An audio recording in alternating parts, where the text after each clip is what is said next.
It's the freshest radio show in town. Feeling marvelous, I've been with Jerry Rouse. It's the freshest radio show in town. Feeling marvelous, I've been with Jerry Rouse. WCPT. WCPT. This the coldest boys show. You were getting the hour from 6 p.m. to 7. Chillin' with Lauren Cox and the man Marvelous.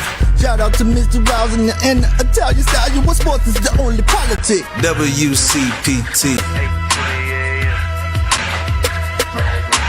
WCPT. It's the freshest radio show in town. Feeling marvelous, I've been with Jerry Rouse. It's the freshest radio show in town. Feeling marvelous, I've been with Jerry Rouse. Welcome, everyone, to another edition of the Rewind Sports 60. We're streaming live on Facebook, broadcasting from the world's famous illustrious studios of WCPT, 820 AM in the beautiful, beautiful city of Chicago, in the frigid city of Chicago, in the outstanding neighborhood of Jefferson Park on Super Bowl Sunday, ladies and gentlemen. This is another edition of the Rewind Sports 60. And let's get right to it, ladies and gentlemen. You love him. He's the one. He's the only. He's not out on Madison Avenue hawking a cab or Uber. He's not at Wrigley Field in Lakeview area trying to see if he can get a ticket for the Cup games this season. No, he's not on the Dan Ryan at 35th Street outside a guaranteed rate to see if he can check out a Sox game. He's not even over at the United Center to see the Blackhawks or the Chicago Bulls. Ladies and gentlemen, he's in the studios. He's known as the Marvelous One. He's the one. He's the only. He's Dan Marver. What's up, Marver? Hey, Jerry, how you doing? I'm good. Are you okay? WCPT 820 AM. Hey, those of you that have 3-0 as your first square, hang in there for the first quarter of the Super Bowl.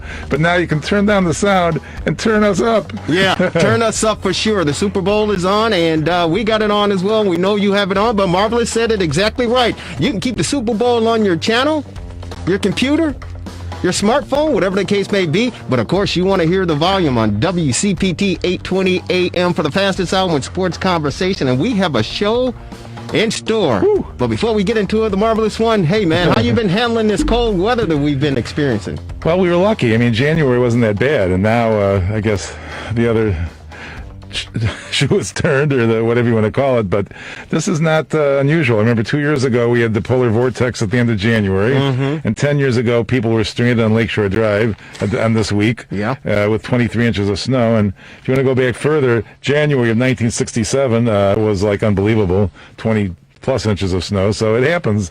I guess the solution is to not live here. Well, I mean, that is one solution, but you know what? There are other parts of the country that are experiencing, whether it's, the cold temperatures, the snow, and of course the East Coast, they're being bombarded. Yep. We know what happened in California all year long as far as the fires are concerned, the drought and the rain and everything. So, I mean, it depends. And, of course, you go down to Florida and you got to deal with all the hurricanes and, the Gulf Coast and all that stuff, Marvelous. So, you got to pick your poison, as they say, so to speak, right? Absolutely. Well, you can have hurricanes, you can have wildfires and volcanoes and earthquakes. So it's a little bit of everything from Mother Nature, but this is what we get. It is what we get, and this is what you get as well, ladies and gentlemen. Again, the fastest hour in sports conversation right here at WCPT 820 AM, the Rewind Sports 60, Jerry Riles, and of course, the Marvelous One, Dan Marver. That intro song you heard, it was from the 17th letter.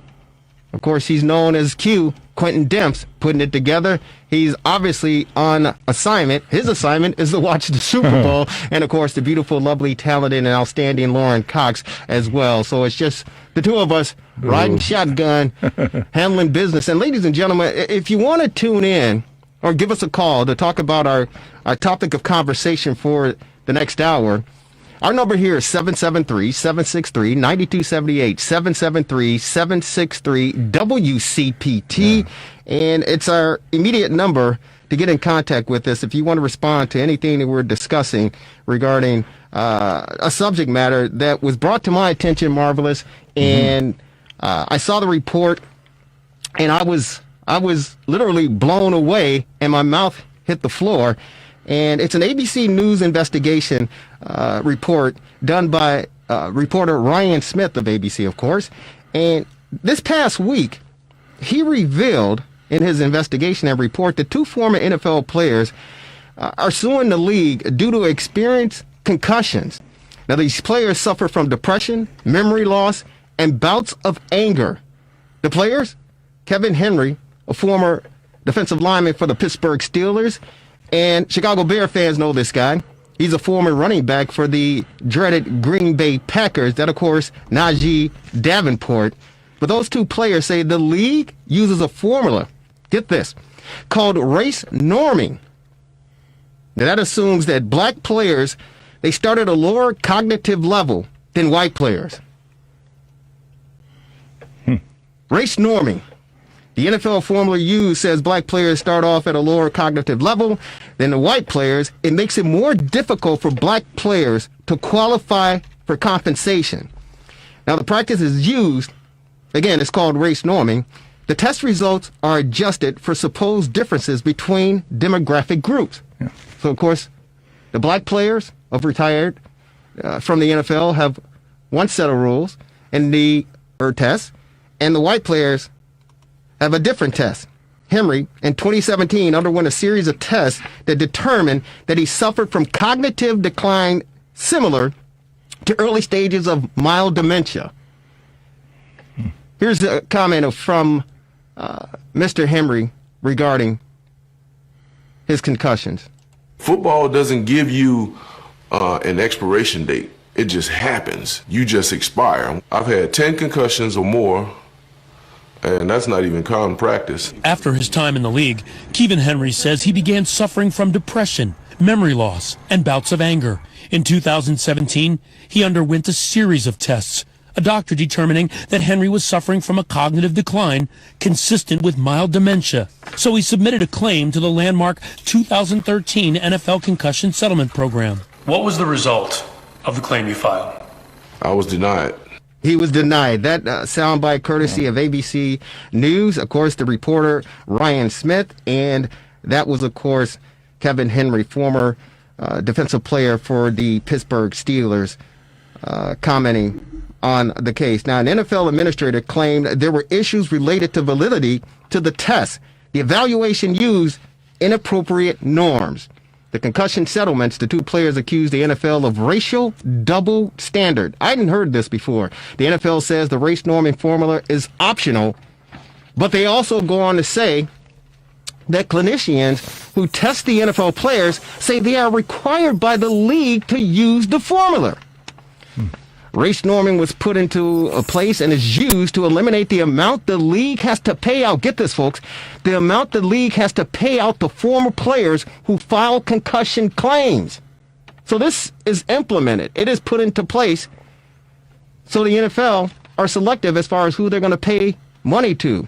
Some clinicians admit they were told to discriminate against a black player filing claims using this formula. The NFL says the lawsuit is entirely misguided. They also go on to say that race norming, known as demographic correction, is recommended but not required.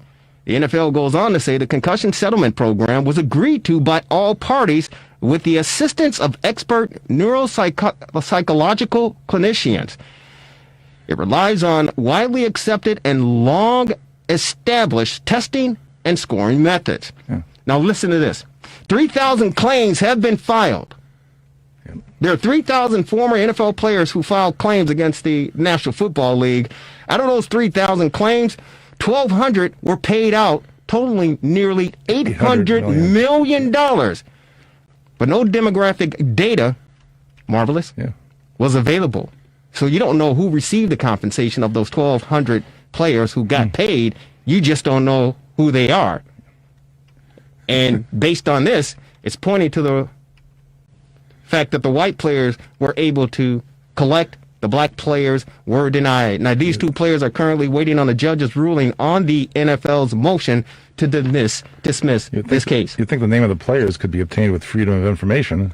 You know, it's not like a secret document. Well, that's the point, though, Marvelous. This is an exclusive, independent investigation by ABC News and Ryan Smith. So he brought it out this past week. I believe the report came out on Thursday. So it's definitely going to gather legs and wings and take off. And you can believe there are going to be other players that get wind of this, and they're going to be filing lawsuits collectively against the NFL regarding this matter, because it's, first of all, it's surprising to me that this sort of thing is put into place, race norming. It's unbelievable to me. Well, even Congress might get involved. Senator Ron Wyden of Oregon is apparently, he's saying that if ABC is reporting as true, the NFL has apparently pressured doctors to disqualify black former NFL players from benefits they earned, Wyden told ABC News. Shortchanging former players based on their race is both racist and rank hypocrisy.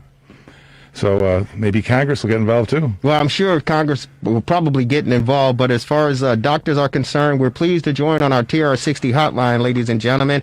He's a neuropsychological psychologist, and he is Dr. Charles Gooden, PhD. He's a professor at NSU's College of Psychology. His research interests include the neuropsychology and head injury, stroke and multiple sclerosis, neuropsychological and personality assessment, rehabilitation and community reintegration following brain injury, neuropsychology in childhood and in school settings, learning disabilities, hyperactivity, and general assessment. Dr. Charles Gooden, he was named the COP Professor of the Year. He's on our TR60 hotline. Doctor, welcome to the Rewind Sports 60 on this Super Bowl Sunday. How are you? I'm fine. How are you? Doing very well, and we're trying to keep as warm as we possibly can. The temperature outside here in the beautiful city of Chicago right now is hovering around 5 degrees above zero, with the wind chill somewhere between 15 and 20 miles below. So it's frigid here. It's cold, but we're hanging in there, Doctor. Yeah, well, we had the problem of dropping into the 50s recently. So please. We know what it feels like. No, 50 degrees is like it's like summertime here in Chicago. Are you kidding me? But we thank you for taking some time out and appreciate your time joining us on the Rewind Sports 60. And I had to reach out to you because you were quoted in the story that was released or published or broadcast this past week on ABC News, by the reporter Ryan Smith regarding this race norming. And I had to reach out to pick your brain, so to speak, and ask you to explain all this stuff that's going on, because there are a lot of people, I'm sure, listening to the Rewind Sports 60 who are unfamiliar with this race norming, and I'm sure there are probably some current players who are unaware and some former players. So can you kind of get us up to speed as far as everything that's transpired and what this race norming is all about? Yes, it's all been, unfortunately, very complicated, but race norming started actually many years ago for the opposite reason that it's being used in the current state, is when black individuals were being overdiagnosed with schizophrenia or brain damage or significant psychological impairments, because the norms that were being used for white populations were not appropriate for the black populations. So in order to correct that, this was led by black psychologists. They came up with the idea of developing alternate norms for these tests. So as a consequence, when this testing began with the NFL, apparently someone suggested that we should use different standards for each group. The problem is that the testing was never intended to be used the way the NFL was using it. These norms are only advisory. So I can look at the norms of an individual compared to black Americans, compared to white Americans, to young people, to old people, and then I make a clinical judgment based on that individual's history, education, achievements in life, and the like. But in this case, the NFL has given very rigid cutoffs. that doesn't allow for clinical judgment. So as a consequence, they are trying to use numbers to replace the judgment of the clinician because they didn't trust clinicians to fairly evaluate these players. So when the agreement was reached, the clinician was given in the document the option of using either the black or the white norms. And it became very obvious that using the black norms for black players and white norms for white players was very biased. And as a result, some of us, like myself, asked again to clarify that we did not have to use the black norms. And those norms also have other problems because of the way they were gathered and other issues related to them, which aren't important here. But when I started working with the settlement, the NFL, I was told, use the norms you think are the fairest. So I did. And when I did that, the people who supervised the settlement said, that's fine. And they pushed the clients through and said, yes, they're impaired.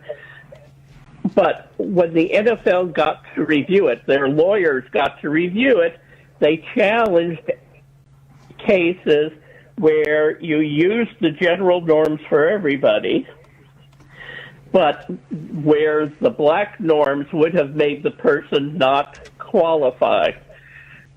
They didn't care if you used the black norms and they still didn't qualify, or white, which norms if they didn't qualify at all.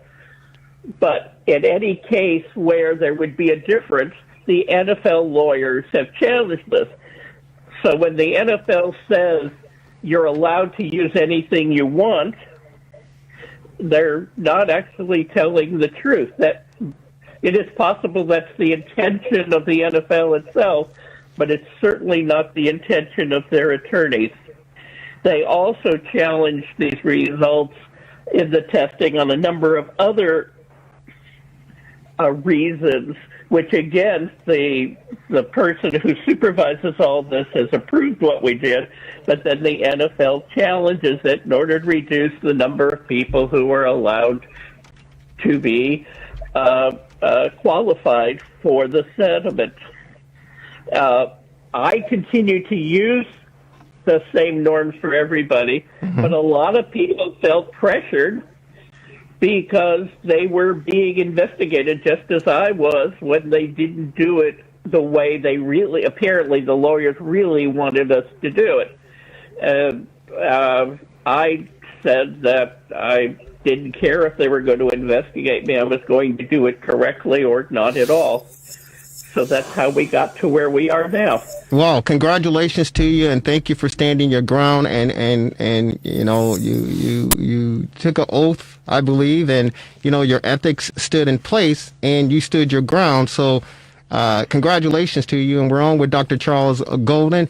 He is a neuropsychologist at Nova Southeastern University, joining us on the Rewind Sports 60. And our topic of conversation for the fastest hour in sports conversation is race norming in the NFL. Two former NFL players filed a lawsuit against the league, claiming that there is bias and discrimination in the testing regarding brain injuries and concussions. One thing that stood out regarding it, and thank you so very much for clearing it up as best you can, because I know a lot of people are still kind of in a fog and still kind of confused as far as everything that's going on. But the one thing that you talked about was clinicians who were feeling the pressure from the NFL lawyers, and they were threatened to be investigated. What would the NFL and the lawyers be investigating regarding this matter? Well, they would be investigating whether you were appropriate for being a tester in this program. And for some people, the program has ended up paying a great deal of their income, as well as they could challenge your reputation, which that that you're not doing the testing correctly. There's something wrong with your approach to testing, and both economic and reputation are issues that affect a lot of people. So you're actually saying that the National Football League and their lawyers said that you abide by, the option or the recommendation regarding race norming and using the individual testing for the African American former NFL players compared to the white NFL players, that you as a professional in your field could face some pressure and face some character assassination along with the monetary issues as well if you didn't follow protocol regarding the National Football League. Is that what you're saying? Those were the implications. No, but the people who actually supervised the settlement have always been very nice, and they bring back questions from the NFL lawyers. All of these questions have come through the NFL lawyers. In most cases, there are some others that come through another group, but the impression has been that, again, since I got involved in this controversy, I have not had any referrals, but that's become complicated because we also have COVID going on, so it's hard to make a reasonable statement, although I was told by one of the attorneys involved that my name is no longer on the list of people who were approved to do testing. I don't know if that's true or not, but that's what I was told. Dr. Golden, this is Dan in the studio. Let me circle back a bit. You evaluated Mr. Davenport in 2019, correct? But you evaluated other players too. Is that not correct? Yes, we've been evaluating paper. We have been doing it for about 3 years. And so, as a result of your evaluation, you determined obviously that an individual such as Davenport was cognitively impaired, and that race norming was merely a recommendation, but you did not apply the full demographic correction. It sounds like in the article. Does that sound about right? That's right. I treated everybody as if they were the same race. Gotcha. Okay. Hey, doctor, were you surprised to see this race norming when you were asked to do the testing, and that there were two different tests, one for African American former athletes and one for the Caucasian white athletes? Were you surprised when you saw this? Because me as a layperson, a media person, and someone following sports, I was surprised, to be honest with you. We're talking about 2021, and this sort of testing is implemented and put in place, and if you don't abide by it, you could suffer repercussions. Were you surprised when you saw this? Well, recognize that the same tests are used for everybody.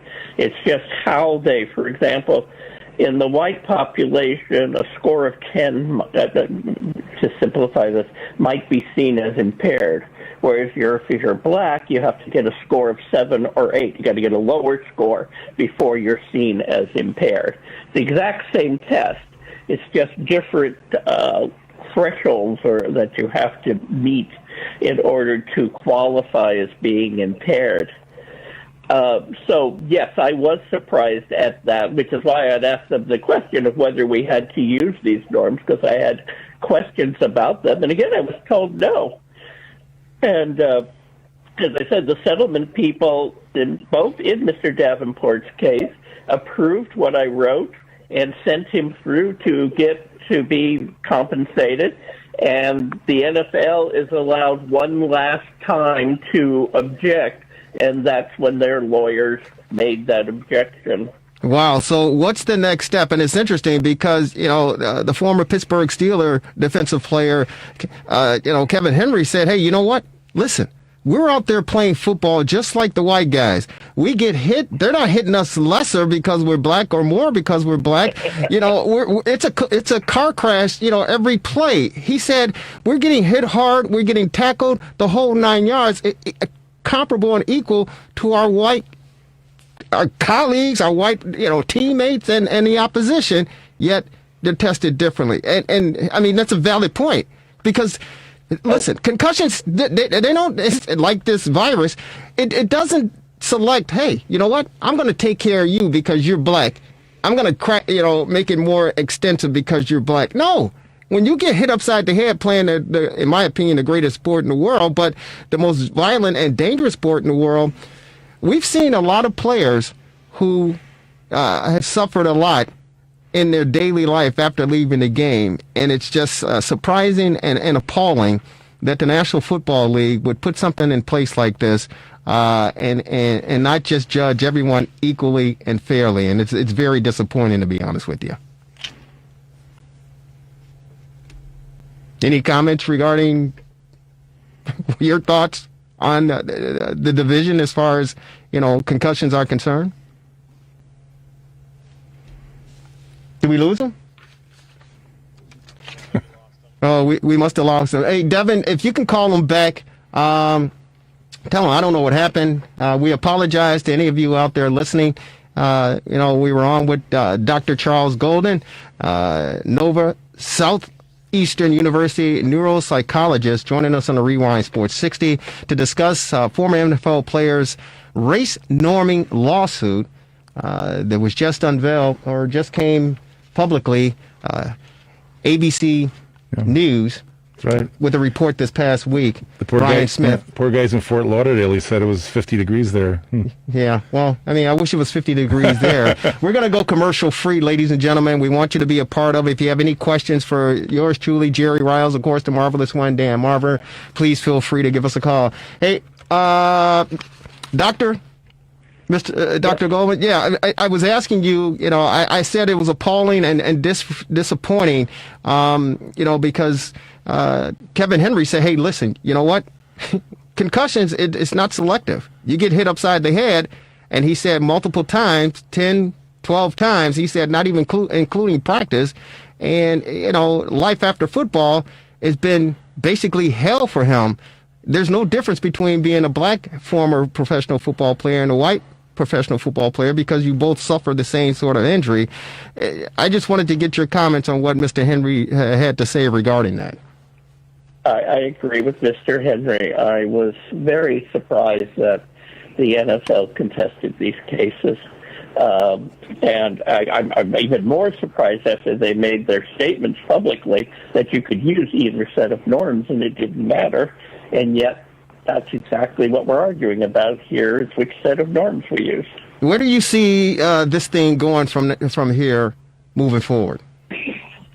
Well, of course, it's in court. It's going to be up to the judge. The law attorneys seem to think they have a strong case, but I'm not a lawyer, so I can't really comment on that. Sure. But I hope that it will go through the courts and that they will enforce the rules that say that it's up to the clinician to make the choice as to what the appropriate norms are. Yeah, we're going to have an attorney join us in a few minutes who are representing, actually, Mr. Henry and Najee Davenport. He'll be joining us momentarily to give us the update as far as the legalities are concerned. But, Doctor, we want to definitely thank you for taking some time out on the Super Bowl Sunday again for kind of explaining everything to our listening audience and explaining it to us. Any final questions before we let you go and watch the game? No. Thank you.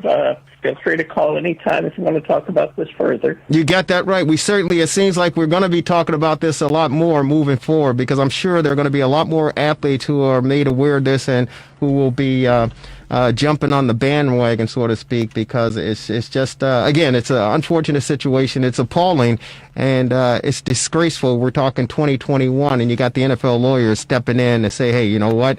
You have to use these tests because at the end of the day, it's all about money. And out of the 3,000 cases that were filed, 1,200 of them were paid out somewhere $800 million, yet we don't know who those 1,200 players are. So you can believe I'm sure a lot more players are going to get wind of this, and they're going to want to be a part of it. So, Doctor, thank you so very much. Enjoy the 50-degree temperatures down here in Florida, and send some our way if you can, because we got the next 7 to 10 days. It's going to be below zero for the most part. But God bless you. Hang in there. Stay safe and sound. We'll talk to you down the road. You too. Thank you. Bye-bye. There you go. That was Dr. Charles Golden of Nova Southeastern University, a neuropsychologist, talking about race norming, the lawsuit. Unbelievable, Marvelous. Yeah, I mean, it sounds like there's a solid case there, but maybe the attorney can shed some light on that. Yeah, well, we do have the attorney who is actually representing a few of these players, or the two players that filed the lawsuit in this matter. And, of course, he's on our TRS60 hotline. He's with Zuckerman and Spader. He is attorney Eitan Goldman. Eitan Goldman is a trial lawyer who focuses his practice on white-collar criminal defense, securities, and commodities litigation and complex commercial litigation. Eitan has tried more than 50 cases to verdict and, until February 2017, served as the director of the Division of Enforcement of the U.S.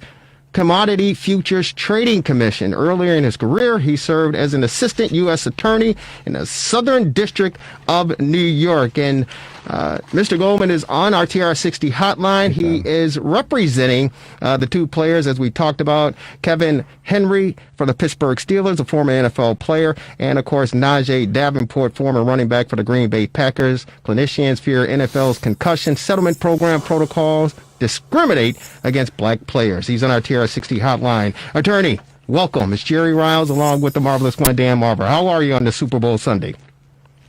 I'm doing good. Thank you for having me. Hey, thank you for taking some time out on this busy Sunday to join us to talk about this subject matter. We just had the Dr. Charles Goodman on, who actually handled the test. And the NFL said, you all know, I mean, that the NFL told them to stick with these race norming tests, the one for black individuals and the one for white individuals. And he asked, do I have to stick with it? And they told him no, but, so he didn't stick with it. But then once it got to the NFL, the lawyer stepped in and said, hey, you didn't follow, our advice as far as this race norming is concerned. You are representing these two athletes. Can you enlighten us as far as where we stand and the thoughts about this race norming, which is really surprising and alarming to a lot of folks because they simply didn't know about it? Yeah, and that's one of the really awful things about this is, the NFL says, well, everybody had a chance to opt out, and these players, agreed to this, and it was in the settlement, and the court approved it, and the Third Circuit approved it, and there were 80 written objections, and nobody objected to the race norming. And the reason for that is that nobody knew about the race norming. It wasn't in the settlement. There's a line in, small print in Exhibit 2 to the settlement that talked about the availability of demographic data.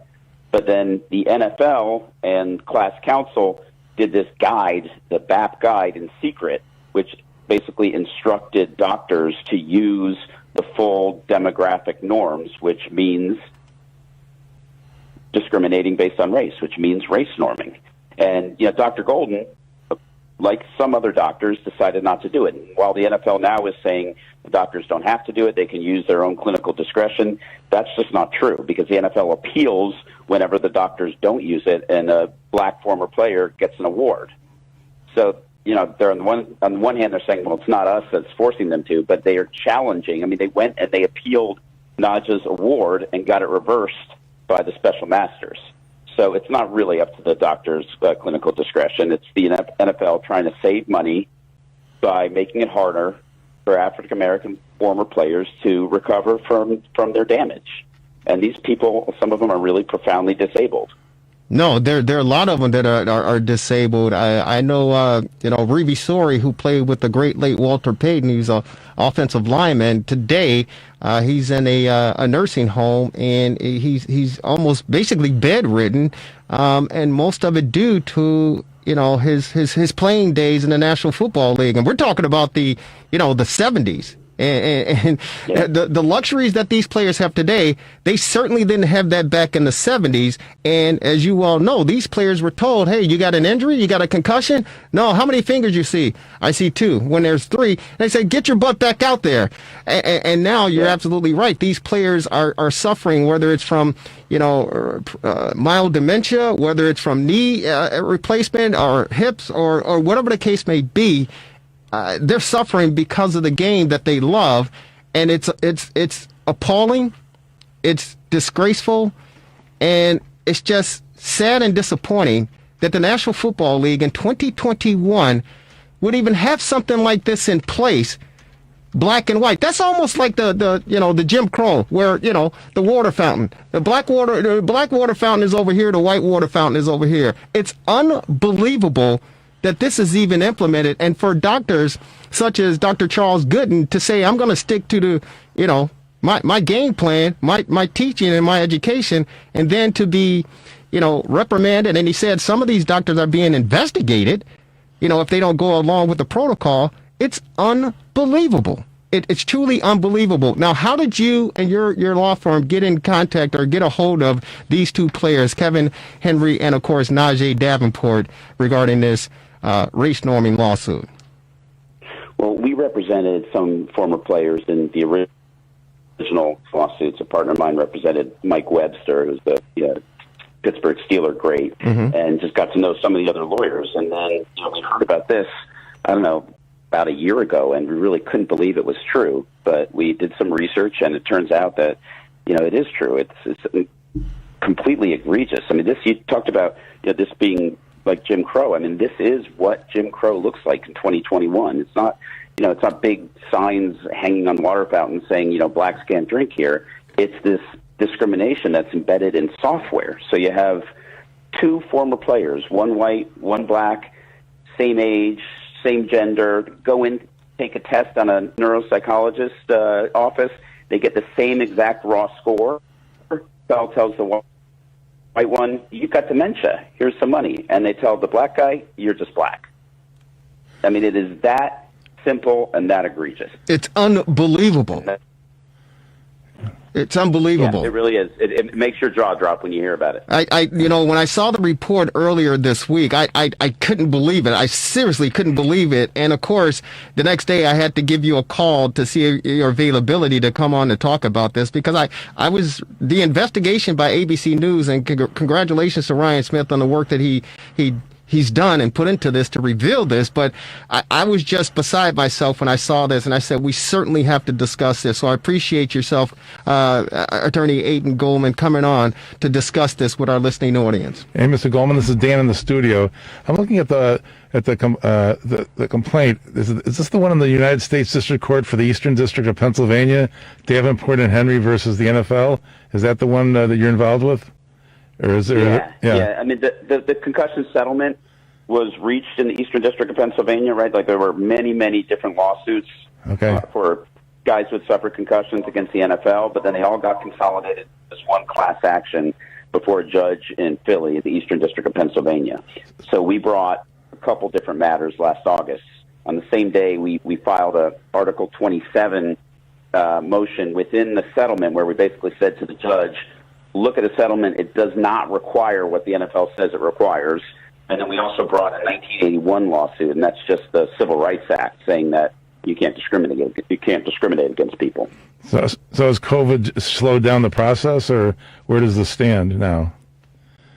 Well, the judge actually dismissed without prejudice our Article 27 motion, which we've appealed to the Third Circuit, and we're waiting to hear about that. And then the 1981 lawsuit, we've got a hearing, I think, in March. So it has been slowed by COVID, but, the wheels of justice are continuing to grind, even if kind of slowly. Yeah. Do you see more players getting involved with this? Because, again, I'm sure there are a lot of them who are unaware, and we know some former players. We have one here, Quentin Demps, who's a part of our broadcast team. He's not here, of course, today, but he played in the league for 10 years, and I'm sure he's got some issues. I know some other former players who played on the '85 Bears team who, some are doing well, remarkably, but others are still, they're suffering. Jim McMahon, we know, won a suit regarding concussions from the league, and maybe he was one of the 1,200 people out of the 3,000 that got compensation for this. Do you know anything about that?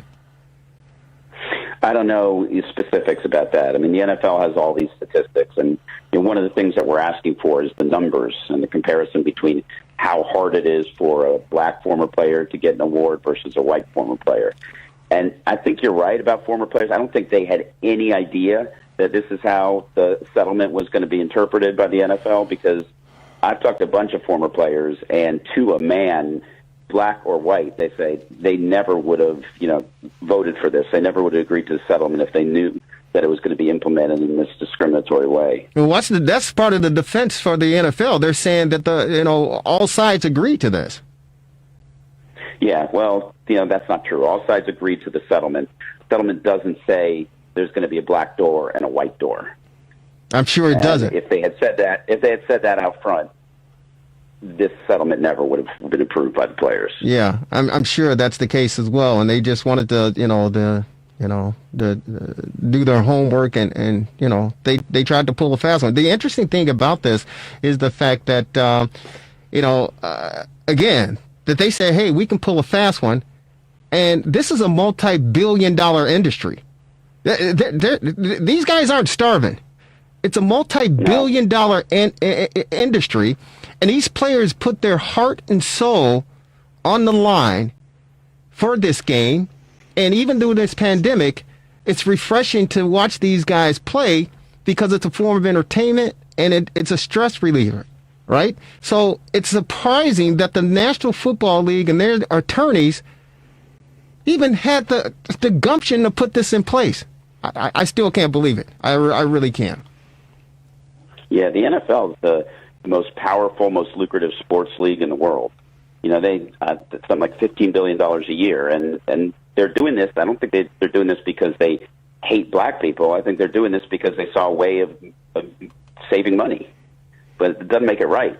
Well, wait a minute, attorney. With all due respect, hate is a strong word. You're right. Hate is a strong word, but in discrimination, when you discriminate, that means you have a strong dislike for something, and you're going to put action behind it to make sure that whatever group is being discriminated against don't succeed. So there's something going on in there for you to separate the whites and the blacks and say, we're going to take care of the white guys who've gone through all of this, but the black guys, it's questionable. I don't know. This is a racist policy. No question about that. I'm not in any way trying to defend the policy. I'm saying I think their motivation is to save money. Sure. And they're doing it on the back of the former players who gave their blood, sweat, and tears for years for this league. And some people say, oh, the NFL players are all a bunch of millionaires. They don't really need the money. Especially guys who played in the 70s and 80s and 90s. A lot of them didn't make that much money. Right. And your career as an NFL player is pretty short. So these guys, it's not like they're rolling it. I mean, they need the money, and some of them are just so disabled they can't even, work a job. They can't even provide for their families. So these are not huge awards that they're asking for. This is stuff that they really need in order to be able to lead, lives with dignity. That's exactly right. And again, I talked about former Chicago Bear lineman Reeve Sori, who more or less is bedridden, and he's been that way for multiple years, and most of it is due to playing in the National Football League. So I certainly hear what you're saying, and I agree with you, Doc. Attorney, thank you again for taking time out, joining us to explain a little bit more. Where do we go from here? Well, the NFL is wrapping themselves in the mantle of Black Lives Matter and anti-racism, so we're hopeful that eventually they will, see the light and do the right thing, and if not, we're just going to have to, keep litigating until we win the case.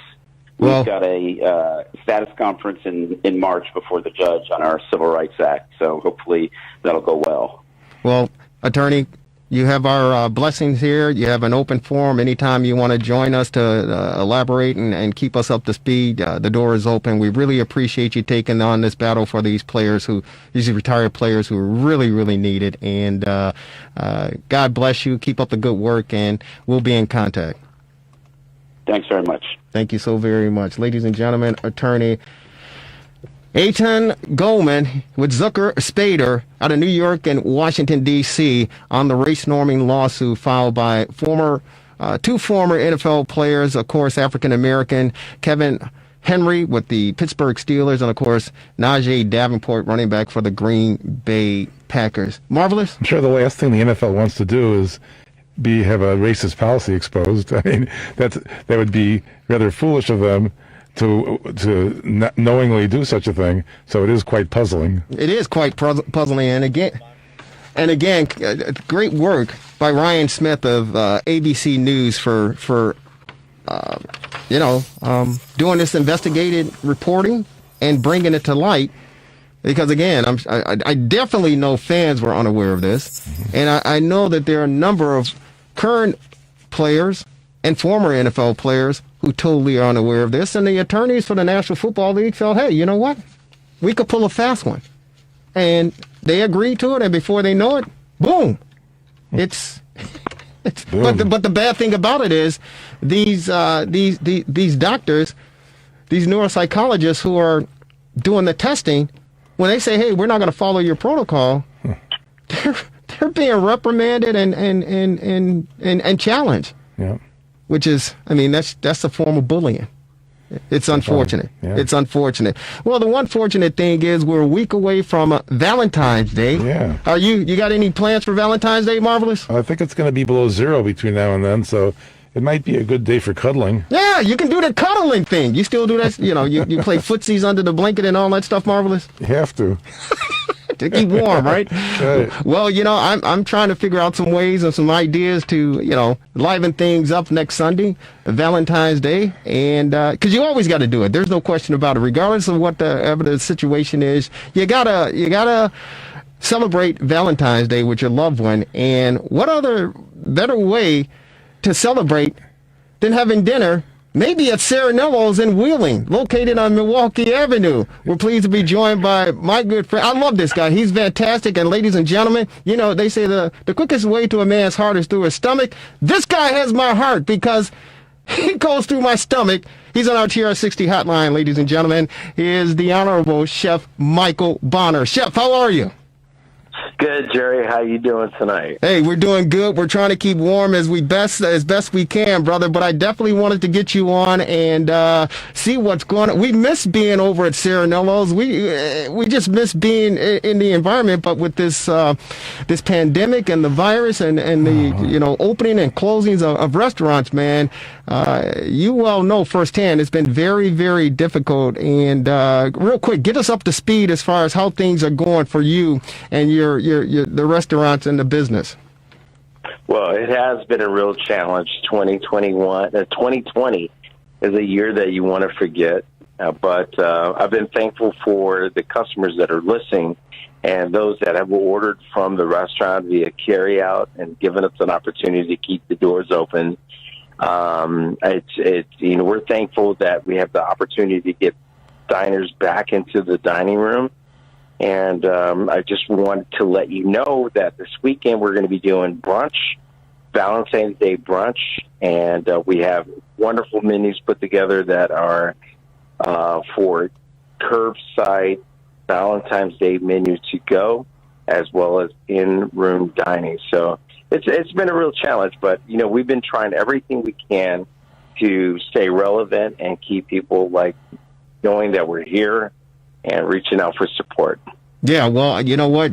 I know it's been hell. It's been hell. I know it, and my prayers and my money even has gone over to you to offer as much support as we possibly could because it's just been very, very challenging and very demanding. But the good thing about it is the fact that you keep rolling. This is what Chicago is all about. This is what, the Windy City and the neighboring towns are all about, Chef. You roll up your sleeves and, you put your hard hat on, you get your lunch pail, and you go to work. And you and your team have certainly done that. And, better days are on the horizon, and the light is at the end of the tunnel, I truly believe. But share with us a little bit more about the brunch and what people can expect, being a part of that. And, of course, the great Valentine's Day dinner next Sunday. Well, thank you for saying that. We are trying our best to stay relevant, and we're putting our head down every day to make it work. But specifically with the brunch, we're doing a Valentine's Day brunch with roses and an opportunity for everyone to get back into the relaxing mode and enjoying themselves in the restaurant, enjoying themselves for a Valentine's Day lazy Sunday.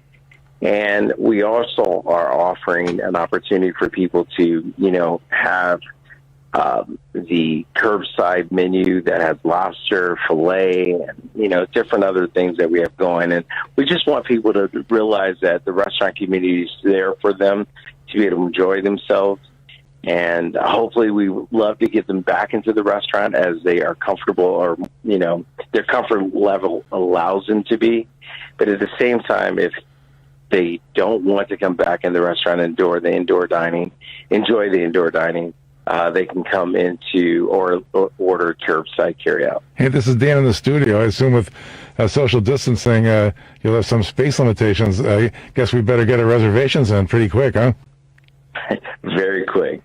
But we're taking precautions. I mean, we are spacing tables. Also, we're just not allowing too many people in the room so that people feel safe coming back into the restaurant. But at the same time, we want people to enjoy themselves and have a good time. And I know that we all miss being in a restaurant and enjoying ourselves. Hey, Chef, is there a minimum time limit for people if they want to dine in? We've been paying attention to that. I mean, we say an hour and a half, but if you go over that, we're not going to police you. Just come in and enjoy yourself inside the restaurant, and we'd be happy to serve you. No. So what time do you start serving on Sunday? Serving starts on our Sunday brunch opens at 10 o'clock, and it ends at 2. We are accepting carry-out orders for curbside for the menu that we put together with the filet medallions and the lobster raviolis. You can pick those up starting Thursday, Friday, as well as Saturday. And in-room dining, you can come in. Restaurant opens at 11 o'clock, and we close at 8 o'clock on Sunday. And Chef Michael Bono at Serenello's, let us entertain you in Wheeling. Real quick, you've incorporated or added some pizza into your dining. Is that accurate? Yes, I'm glad that you mentioned that. We have, since the pandemic, opened another pizza concept called B Square. And it's a Detroit-style pizza that we're doing in the restaurant that features that classic square, crusty corners, airy, light, crispy crust. And you can order it for delivery out of the restaurant, B Square Pizzeria. No, it sounds good, brother, and I definitely want to get my hands on one of those things as well, for sure. Right, Marvelous? Yeah, better call in quick to get my reservation. So that's a great segue. If people want to make their reservations to dine in for Valentine's Day or any other day, Chef, what do they need to do? How do they find you? Well, two things. One, for B Square, just go online. We're available on Open Table as well as Talk. If you are interested in ordering or making a reservation for the restaurant, visit our website at serenellos.com or Open Table, or just call the restaurant directly, and we'd be happy to take or make your reservation there. And happy Valentine's Day. I'm looking forward to a great week. Even though it's cold, I heard the cuddle week with the temperatures out there. I'm in line with that, along with a piece of good crusty Italian bread and some red sauce Italian. Yeah, Marvelous is going to be cuddling up underneath the sheets with his beautiful wife, and he's going to be munching on some Detroit-style pizza. No, I'm going to Serenello's now. The heck with that. There you go. And what's that number again, Chef, for people to call in and make their reservations? Yeah, that's 678. I'm sorry. No, it's 847-773-3861. That's Serenello's Restaurant. Sounds good. And real quick, before we say goodbye, have you been able to bring most of your staff back? I know, it was been trying times and challenging for them as well. Have you been able to bring most of their folks back? We have. We are about 40% of our capacity right now. And we've got about 40% of our staff back on staff. And it's like putting the band back together again, and we're happy about that. So, yes. Well, we're moving in the right direction. Well, God bless you, brother, and keep it up and keep going. And if it was easy, as you all know, everybody would be doing it, man. But stay safe. We love you, love your team, and we love the food over there. And we certainly be in contact, Chef. All right, Jerry. Have a good night. You too. Take care. Stay safe, and get some pizzas out there, brother. All right, my man. Take care. That's Chef Michael Bono on our TRS60 hotline. Serenello's. Yeah. That's the place to be, man. Go ahead, Marvelous, jump in. I forgot to Don't ask. be afraid. I forgot to ask the price. Well, if you go, you go online, you can certainly find the price. There's certainly find the price. Hey, it's the fastest hour in sports conversation, ladies and gentlemen. If you miss any portion of this broadcast, you can check us out on Facebook. You can check us out on the rewindsports60.com. And, of course, on Wednesdays in the northern suburbs on Comcast Access, Channel 17, Channel 19, Channel 35 at 7 p.m. sharp. Any closing thoughts, Marvelous? No, you can turn the volume back up. The GOAT is performing his magic again today with 2 minutes to go in the half. Yeah, well, the Kansas City Chiefs get the ball in the second half, and you know what happened last year. That's right. Mahomes, talk about magic, man. He brought the magic out in the second half, and, of course, wins the Super Bowl as well as the MVP title. Ladies and gentlemen, enjoy the Super Bowl. Enjoy your rest of your evening. Enjoy the week. Stay warm. We love you. Hang in there. Thanks to our esteemed executive producer. He gets an E. Executive producer, Devin Tingle. Ladies and gentlemen, it's another edition of the Rewind Sports 60. Take care. Have a good one. We'll talk to you next week. Goodbye, everybody.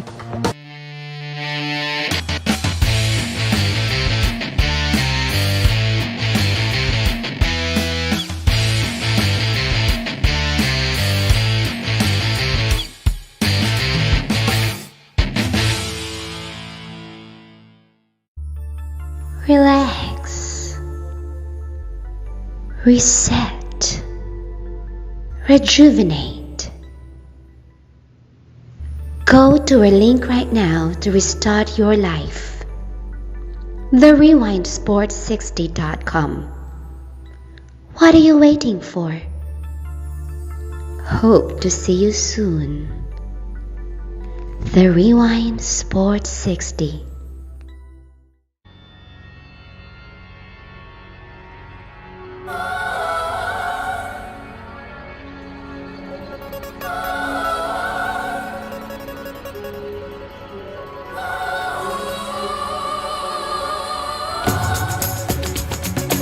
Welcome, everyone, to another edition of the Sports Medicine Update, a weekly podcast with yours truly, Jerry Riles, and the Honorable Dr. Chad Padromas. Dr. Chad Padromas is the orthopedic surgeon at Illinois Sports Medicine and Orthopedic Centers here in Chicago, in Glenview, and in Naples.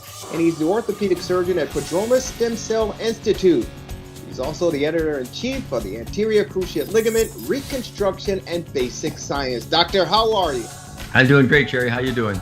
I'm doing fantastic, and trying to get through this snow and cold that we've been experiencing over the past week or so. And they're saying this upcoming week we're going to be in the teens and single digits as far as the cold temperatures are concerned. So just hanging in there. And it's Chicago weather. We're used to it. We just have to get through it. Other than that, everything's fine, Doc. Super. Sounds good. Hey, there's a lot going on regarding the vaccine. Of course, the new administration is trying to haul out as many doses as they possibly can to get it to the patients and people in need.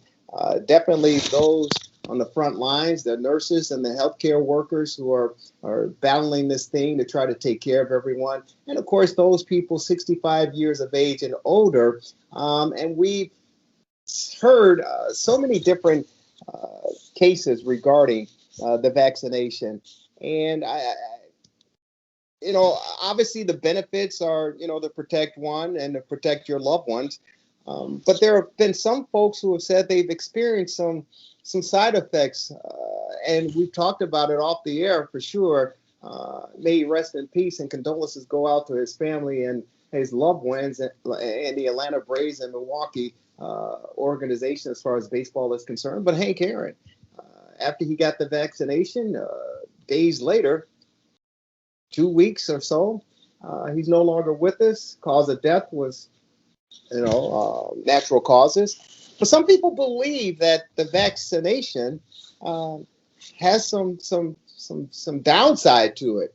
And I know that there have been people who said they've experienced some arm pain, some headaches, some extreme cases. It could be, fatal But for the most part, there are a lot of people who are praising the fact that they've gotten it, they feel better, and they're okay to move forward in your life. What's your experience as far as people that you know who have gotten the vaccination? So I'm part of a thing called the C19 study group. Because I've published papers in this space, I was honored to be invited to join this group. It's a couple hundred of the smartest people there are, virologists, epidemiologists, infectious disease doctors, and others. So on a daily basis, I'm going through 30 or 40 messages in this regard. And so clearly, the vaccine's a wonderful thing. It's going to be the way out of the pandemic. And we need to get it rolled out as quickly as we can. But, as with all good things, it is not without its side effects, complications. And so, it's interesting, unfortunate.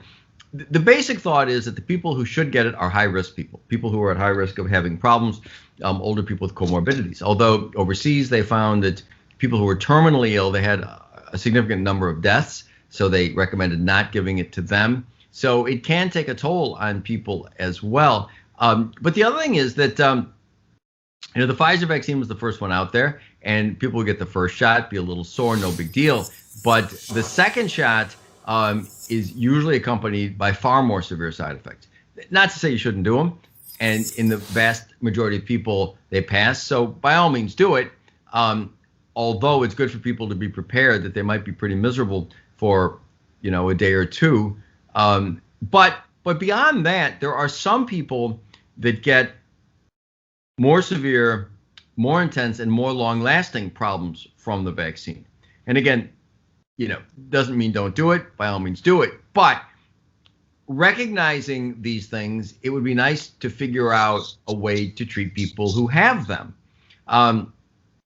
So there's one intensivist who's part of the study group who has found people that get a chronic inflammatory problem. She calls it SIRS, an inflammatory response syndrome, and recommends people taking Tylenol, a non-steroidal anti-inflammatory drug like Aleve and acetaminophen, and a non-sedating antihistamine like Claritin before, during, and after, and said that greatly mitigates it. So that can be useful. But in addition to that, there are people who get pretty severe and persisting musculoskeletal problems that have been noted. Now, it's fairly new. What is the incidence? We don't know. I have a friend who's an emergency doctor at a big hospital downtown who said she's seen a number of people with elbow problems on the same arm as the shoulder afterwards. And one such person is actually a personal friend, a middle-aged woman who called and said that several weeks after getting the first of the injections, which is not usually the one that's very severe, she got severe and unremitting pain in the elbow of the same arm. So it was in the elbow and radiated partway down the forearm. And I know her well. She's stoic. She's tough, not the kind of person to complain. And she said she was losing sleep and was at her wit's end, and it was driving her crazy. She'd taken medications, hadn't helped. So I've talked here and there on these podcasts before about what is often called low-level laser therapy, also called photobiomodulation, cold laser. And so what this is light therapy, where laser light that is powered below the level at which lasers produce heat. So people know there are cutting lasers, and you can get face peels, and you can do all kinds of stuff with lasers. So if you power the lasers much lower, maybe 100 milliwatts as opposed to 3 or 4 or 5 watts, laser light is picked up by the mitochondria in your cells and by a molecule called cytochrome C oxidase. And it catalyzes that molecule. It's an enzyme. It produces more energy, increases blood flow. And there's a lot more that it does, and a lot of it that we're not even sure, we're still figuring out. But the bottom line is it can have remarkable healing properties. So we have a machine like this. We write papers about it. It is our go-to treatment for people with back pain, neck pain. My wife, Marilyn, is a dentist, uses it for TMJ pain, which is her specialty. And it involves putting little pads on the skin, and there are laser diodes that attach to it. And you sit there for 20 minutes while the light bathes the area. There's no heat, no pain, no side effects. You can't feel it. It isn't covered by insurance, but it's pretty cheap, $50-$60 a treatment. And it works immediately, so you can tell right away. So we use it on people with back pain, neck pain. I have an NFL player who came to me He actually came to me for PRP for his Achilles tendon, which I did. But prior to doing that, we did the laser treatment, which helped him a lot. And you did it before and you did it afterwards. So it's a real thing. So when she came to me and said she had that, I said, I don't know if the laser would be helpful for that, but it immediately popped to mind because, this isn't the kind of thing I do PRP for or really had anything to offer. So I said, why don't we try? Nothing to lose, really. So we did a treatment. Our physical therapist does it in our office. I did it at no charge because I really didn't know if it was going to be helpful. And she, after the one treatment, which was half hour, immediately afterwards, she was about 20% better. By the next day, she was 40, 50% better. This was on a Friday. This was last week. So she had one on Friday and Saturday and Monday and Tuesday. And she got a little better each time. After the Tuesday one, she said she was 90% better. She was ecstatic because she had been suffering so much, and her suffering was so greatly alleviated. She left out of town Tuesday. Actually, I just talked to her. So this is 3 days later. And she said she's still the same. She's still, a little twinge, but not even close to what it was before. She's very happy. Now, the question is, I don't think it's a placebo effect because, she had this for 3 weeks nonstop, and immediately upon doing the treatment, she got better. So I'm sure it's a real effect. The question is, how many people could it help? So what I'm intending to do is recruit people for a study.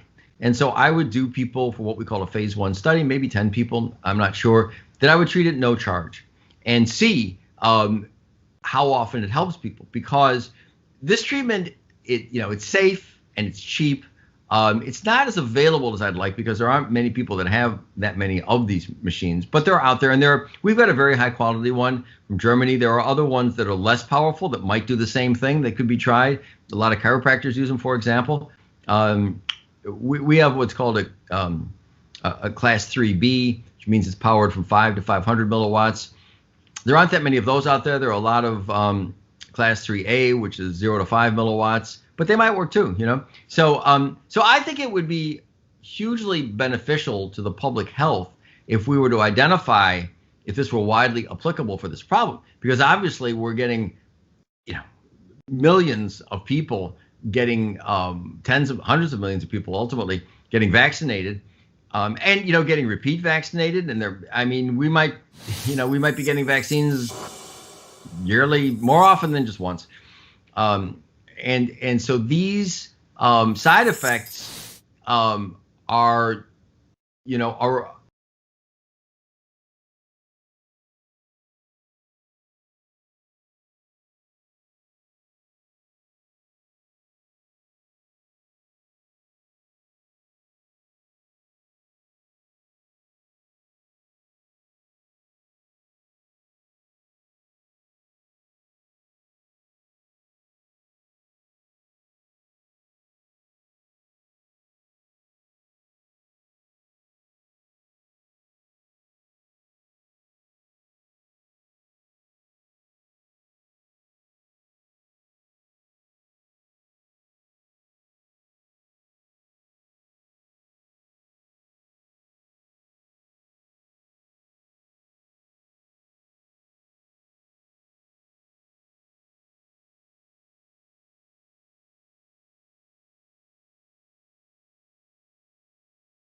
Welcome, everyone, to another edition of the Sports Medicine Update, a weekly podcast by yours truly, Jerry Riles, and the Honorable Dr. Chad Padromas. Dr. Padromas is an orthopedic surgeon at Illinois Sports Medicine and Orthopedic Centers in Chicago, Glenview, and in Naples, and an orthopedic surgeon at Padromas Stem Cell Institute. He's also the editor-in-chief of the Anterior Cruciate Ligament, Reconstruction, and Basic Science. Doctor, welcome.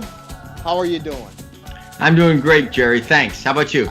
I'm doing okay. I just wanted to make sure I get that out for you and, make you sound even more important that you're very important. There's no question about it, but I wanted to give credibility to your status, your title, and your persona. Thank you, Doctor. More than anybody else, but I appreciate the thought. You're very important. Are you kidding me? Without you, we don't have the podcast. That's true for sure. Hey, Doc, there's so much going on in the world of sports. And again, I am very, very appreciative that, we have crowned a national champion as far as college football is concerned. That, of course, congratulations go out to Nick Saban and the Alabama Crimson Tide for winning another national championship title. Of course, the Los Angeles Lakers win the NBA title last year. The Los Angeles Dodgers, they win the baseball crown. And of course, we're moving forward to the National Football League with the Super Bowl. Congratulations to Patrick Mahomes and the Kansas City Chiefs who are advancing again, opportunity for a repeat. And of course, the greatest of all time, still playing at the ripe old age of 42. And of course, Tom Brady and the Tampa Bay Buccaneers ready to square off in Super Bowl 55 down in Florida.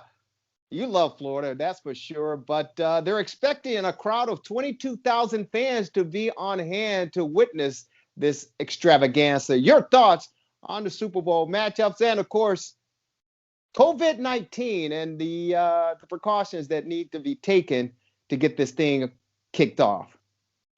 My thoughts are that it's a great idea. My thoughts are with the fans, what took them so long. We all want to be safe, but you've got an outdoor stadium where you require masks, you can have social distancing, and so risk should be pretty minimal. Florida has been arguably the best run state in the country on a number of fronts. In terms of doing what's rational instead of politicians being overprotective for whatever reason. I think meaning well, but usually just being not as informed as they could be. So I think it's great. I think it's great. The Super Bowl, I think it's a great example of normalcy because, as I say, there's abnormalcy imposed, I think, beyond what it needs to be, and having this out there where things are closer to normal, still with precautions, is a great example for the rest of the country. No, I think it's great as well. But again, when you talk about the great United States and the independent states as far as how they tackle handling COVID-19 and the virus, here in Illinois, we know that the numbers are continuously going down, and the vaccines are available, although it sounds as if they're running short. But as you talked about, the state of Florida just continued to move forward and plow through this. And of course, they're going to be hosting the Super Bowl down there. 22,000 fans. I mean, do you trust people to be responsible? I know we've seen fans in the stands at some of the collegiate games around the country and, some professional games, but 22,000 fans enjoying the biggest game on the stage. Yeah, I do trust people, and I wish politicians trusted people more than they do. There are going to be a few people who aren't going to wear a mask, right? It happens. But, you look around and people, not only I think are most people responsible, I think most people have gotten so terrified by the media portrayal that I don't think it's a problem. As I said before, it's an open air stadium. You can socially distance. You wear masks. I think it's going to be fine. So here's the big question, Doctor, and it's again the media, the news media, which I'm a part of. I've seen it swayed in both directions on both sides. with this new variant that's hit the United States from the UK, now out of South Africa, saying it's more contagious, and the social distancing that we're practicing now, minimum 6 feet, that with this new variant, this new strand, that we may have to take more precaution, i.e. double masking. And it's already hit certain states, South Carolina, here in the state of Illinois, and other states around the country. Do you see that being somewhat of a problem by next week when we get to the Super Bowl, that it may have to have a little bit more focus and attention placed on it? So, Jerry, I don't. I could be wrong. And obviously, I hope it's not a big problem. But this is just one more in a continuous stream of items about new things that purport to say that things are going to be horrible. And so far, they've turned out not to be. You know, I gave the example before about the well-meaning doctor, I think at Penn State, who said that something like a third of the football players are going to have heart problems from this, and they don't. I think more contagious doesn't particularly matter. If it were more deadly, that might matter. But nobody said that. So I think it's just, I think it's a combination of a lot of unfortunate factors. I think bad news sells. It's like I'm kind of weird analogy, but I don't even listen to the weather in Chicago anymore, because, every year, 3 times a year, we're going to have a blizzard of the century, and it's going to be horrible. And it's, and I don't mean to minimize it. And there are people that get affected by it, but I don't know, it's Chicago, it snows and it gets cold. And so you just prepare, but bad news sells, right? So I think saying, wow, we've got a new variant, as a teaser for the evening news, it sells. So not necessarily blaming the media. The media's always been that way, so there's that. I think that I've said it before. I think that there are a lot of politicians who get carried away with their own authority. And so I think these provide excuses for them to do more than they should. And, you can go beyond that to various things that sound like conspiracy theories, and who knows, but, it's kind of a fact. The more negative things you put out there and the more you shut down society, the more small businesses go under. Now, that's, everybody publicly agrees that's a bad thing, right? Mm-hmm. On the other hand, there are some corporations and some people that are doing very, very well from this, right? And so there are conspiracy theorists out there who kind of think that it's a semi-permanent situation to make us like China in Asia, where they wear masks forever, and that there's always a new variant, there's always a new this, there's always a new that. So the history of this thing has been so egregious and so horrific, as I mentioned last time, with overstating the death, starting with Neil Ferguson at Imperial College and his terrible track record on models, and then applying a bad model to this. So I haven't seen anything that leads me to think that things are going to be significantly worse as a result of this variant. I mean, and going back and not to be too long-winded here, but there are real consequences to alarmism.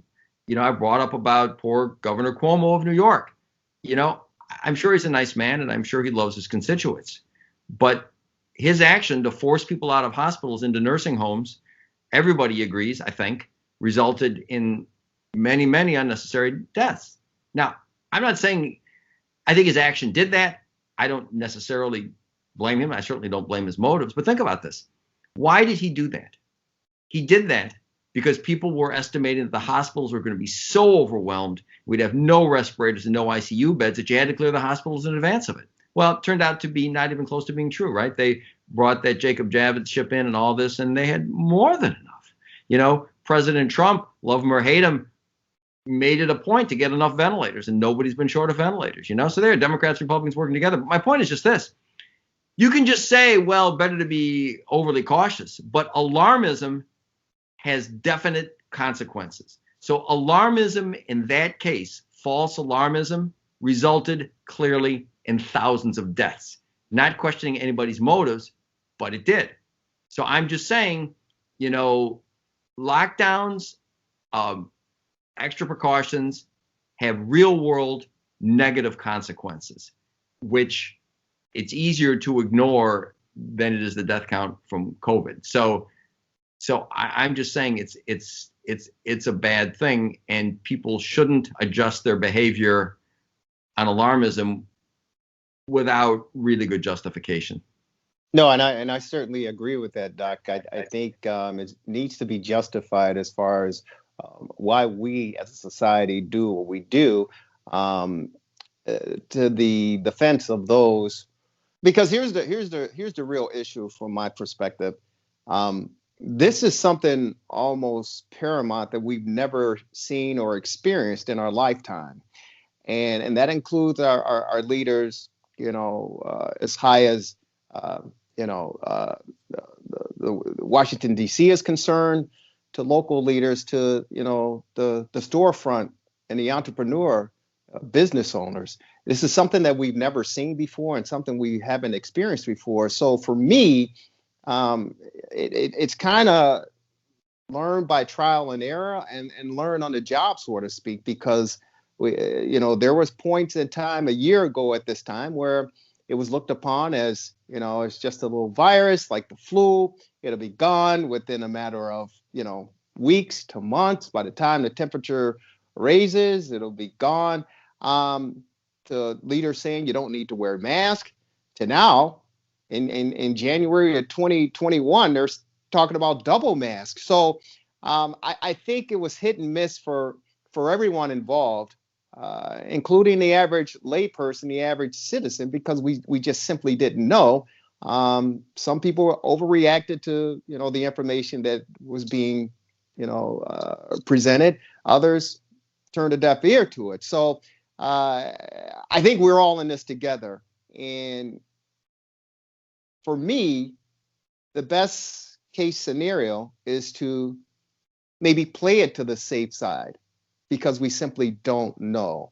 And I kind of compare it to the AIDS epidemic back in the late 80s and early 90s, when it first ran rampant in this country and around the world. We didn't know, and there were some false prejudgments and accusations and all sorts of things, conspiracy theories that evolved from that.